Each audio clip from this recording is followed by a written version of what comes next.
আমি করব চাইনিজ স্টাইলের ফিশ কারি। প্রথমে আমি রুই মাছটাকে, পেটির দিকটা বেশি, রুই মাছটাকে ছোটো ছোটো করে কেটে এতে নুন, হলুদ, লঙ্কা আর কর্নফ্লাওয়ার মাখিয়ে রেখেছি। গরম হয়ে গেছে, এবার মাছগুলো আমি দিয়ে দেবো। মাছগুলো আমি লাল করে ভেজে নেব। আর নিয়েছি চৌকো চৌকো করে কেটে বেল পেপার, হলদে, লাল, কাঁচা লঙ্কা মধ্যিখান থেকে চিড়ে নিয়েছি।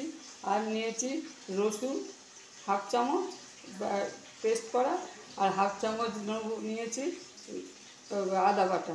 মাছ ভাজা হয়ে গেছে, আদা রসুন হাফ চামচ দিয়ে দিলাম। এইবার বেল পেপার, লাল, হলদে, টমেটো একটা, কাঁচা লঙ্কা আর বড় পেঁয়াজ একটা, সব একসাথে দিয়ে দিলাম। এবার এটাকে আমি খুব ভালোভাবে নেড়ে নেব।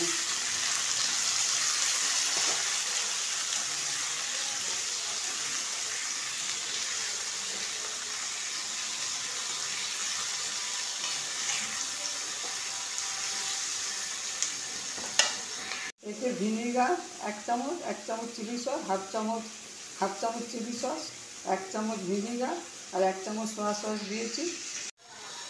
এবার ধনে পাতা দিলাম।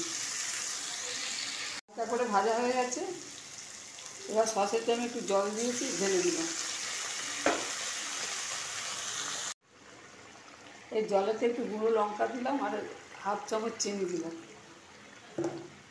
যেহেতু সস দিয়েছি সেই জন্য নুনটা আর দিলাম না।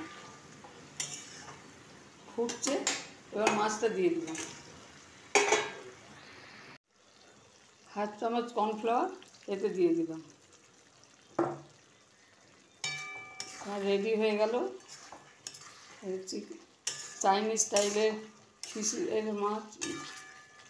আমার রেডি হয়ে গেল চাইনিজ স্টাইলের ফিশ কারি। যদি এই রেসিপি ভালো লাগে শেয়ার করবেন, সাবস্ক্রাইব করবেন। চাইনিজ স্টাইলের ফিশ কারি রেডি।